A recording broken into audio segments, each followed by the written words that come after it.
Voy a abordar el tema sociedades comerciales de la materia Derecho Comercial. Conforme al artículo 8 del Código de Comercio, en su inciso 6, se menciona a las sociedades anónimas como uno de los actos de comercio posibles. En verdad, esto es porque no existía en ese momento la ley 19.550, ley de sociedades comerciales, que es una ley complementaria del Código de Comercio. Por lo tanto, esto nos conduce a entender que no solamente las sociedades anónimas, sino todos los tipos societarios allí descritos constituyen un acto de comercio. ¿Qué es una sociedad comercial? El artículo 1 de la mencionada ley 19.550 define claramente lo que debemos entender por sociedad comercial. Y nos dice que habrá sociedad comercial cuando dos o más personas, primer requisito fundamental, no existe en la República Argentina una sociedad de un solo integrante, tienen que ser dos o más personas. Continúa diciendo la definición que en forma organizada. El carácter de organización de toda sociedad responde a distintos aspectos. Por un lado, a las funciones que debe cumplir una sociedad: gobernar, fiscalizar, administrar, representar, y estas funciones se llevan a cabo gracias a que esa sociedad funciona de manera organizada. En algunos casos son los propios socios los que llevan adelante esta función. En otros constituyen órganos específicos para poder llevar adelante dichas funciones. Además, la noción de organización está relacionada íntimamente con la noción de empresa. Toda empresa, para funcionar, debe hacerlo de manera coordinada, organizada, también las sociedades. Continuando con el análisis del artículo 1, este nos dice que es necesario adoptar uno de los tipos previstos en la ley. Esto nos posiciona en la noción de tipicidad. Esto significa que para constituir una sociedad comercial es condición indispensable adoptar uno de los tipos previstos en la ley: una SA, una SRL, una sociedad colectiva, en comandita simple, en comandita por acciones. Muchas veces, popularmente se cree que una sociedad es comercial solamente por adoptar o por perseguir fines de lucro. Esto no es así, puesto que esto no es una condición que fije la ley. De hecho, si avanzamos en la definición, nos dice que los socios realizan y deben realizar aportes, y esos aportes se destinan a la producción o intercambio de bienes o servicios. Es decir, que nuevamente nos está ratificando esta definición, que no necesariamente tiene que perseguir fines de lucro una sociedad comercial para ser tal, sino adoptar uno de los tipos previstos en la ley. Como dije entonces, otro de los requisitos es que los socios deben realizar aportes. No hay socios sin aportes. Un socio puede aportar trabajo, puede aportar conocimiento, puede aportar dinero, muebles, inmuebles, pero siempre debe aportar algo. Y por supuesto que además de que ese aporte debe estar destinado a la producción o intercambio de servicios, es fundamental que los socios participen de las pérdidas y se beneficien con las ganancias. No sería viable un socio que solo se beneficiara con las ganancias y que no se hiciera cargo de las pérdidas. Estas son todas las condiciones que fija el artículo 1 de la ley para que podamos estar frente a una sociedad comercial. Las sociedades comerciales se pueden clasificar. Para ello lo hacemos conforme la famosa clasificación adoptada por el doctor Farina, que tiene en cuenta los siguientes aspectos. Por un lado, el vínculo personal entre los socios. Desde otro punto de vista, la división del capital, la responsabilidad de los integrantes y la composición orgánica. En relación al vínculo particular entre los socios, podemos decir que las sociedades se clasifican en intuitu personae e intuitu rei. Las intuitu personae hacen especial hincapié en el vínculo personal que se da entre los socios, en la delicada elección que un socio hace respecto de otro. ¿Por qué? Porque son sociedades en donde ellos conllevan todo su patrimonio frente a una deuda que esa sociedad pueda acarrear. Entonces es muy importante que el socio esté seguro que la elección de quien va a integrar la sociedad de la que es parte sea una persona confiable, una persona que frente a una deuda no lo comprometa en una manera que pueda perjudicarlo. Por ejemplo, la sociedad colectiva. En el caso de las sociedades intuito rei, solamente es necesario que una persona cuente con el dinero suficiente para poder participar de una sociedad, sin importar las condiciones personales. Son sociedades en donde los socios solamente responden con el capital aportado, por ejemplo la sociedad anónima. Respecto de la división del capital, podemos decir que la sociedad puede dividirse en acciones, el capital de la sociedad en acciones como la sociedad anónima, en cuotas partes como la sociedad de responsabilidad limitada, en partes de interés como la sociedad colectiva. Y esto no es solamente una diferenciación terminológica, sino que tiene que ver con la mayor o menor posibilidad de transmisibilidad de esa porción del capital que existe.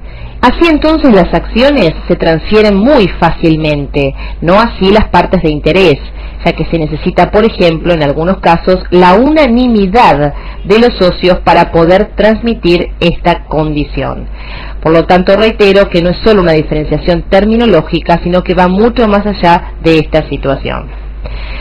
En cuanto a la responsabilidad de los socios, las sociedades pueden clasificarse en sociedades de responsabilidad limitada y sociedades de responsabilidad ilimitada.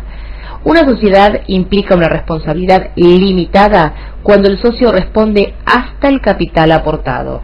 Por ejemplo, la sociedad anónima, por ejemplo, la sociedad de responsabilidad limitada, con sus excepciones. Cuando la responsabilidad es ilimitada, el socio responde con todo su patrimonio frente a una deuda, pero ese carácter de ser ilimitada va acompañado de otras dos caracterizaciones. Es también subsidiaria y solidaria. Subsidiaria significa que el acreedor, para poder reclamar su acreencia a la sociedad, primero debe ir contra el capital aportado, y solo si este capital aportado no alcanza, puede ir contra el patrimonio particular de los socios. Es ilimitada, pero subsidiaria. Y solidaria significa que el acreedor puede ir contra todos, contra alguno o algunos de los socios para entablar su reclamo.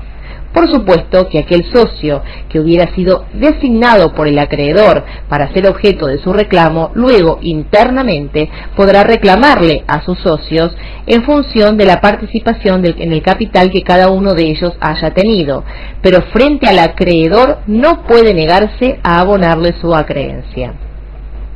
Respecto de la composición orgánica, las sociedades se clasifican en autoorganicistas y sociedades de organismo diferenciado.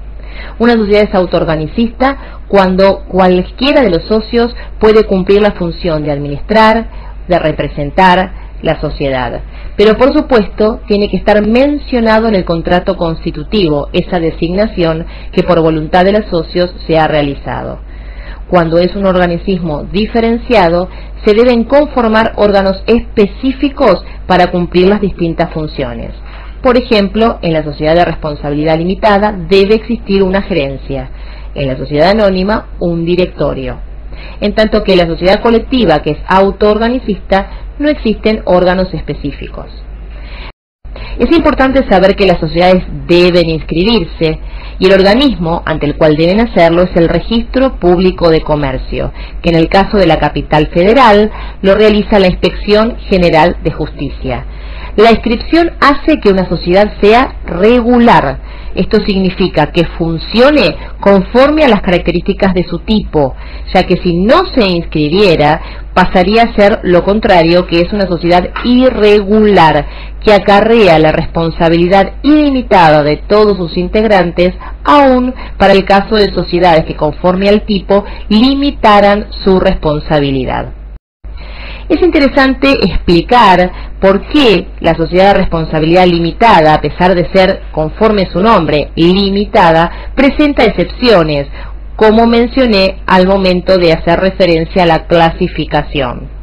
Hay dos casos en los cuales la responsabilidad de los socios, en el caso de la SRL, pasa de ser limitada a ilimitada. Uno de esos casos es cuando existe sobrevaluación de bienes. Es decir, que si uno de los socios declara como parte del capital aportado a la sociedad un valor a los bienes que aporta, que en la realidad difieren, dándole un valor por encima del real, y esto en algún momento puede ser observable, la ley lo castiga y lo hace responder de manera ilimitada por haber faltado a la verdad. El segundo caso tiene que ver con el no cumplimiento de la totalidad del aporte transcurridos los 2 años desde el momento de la celebración del contrato. Para el caso de la sociedad de responsabilidad limitada, el socio no está obligado a aportar la totalidad de su capital al comienzo o al momento de la celebración, sino que puede completar dicho aporte a los 2 años o durante los 2 años siguientes a la celebración. Si transcurridos estos 2 años no completara su aporte, en este caso, su responsabilidad pasa a ser ilimitada. Además, por supuesto, los restantes socios pueden excluirlo y hacerle perder la calidad de socio.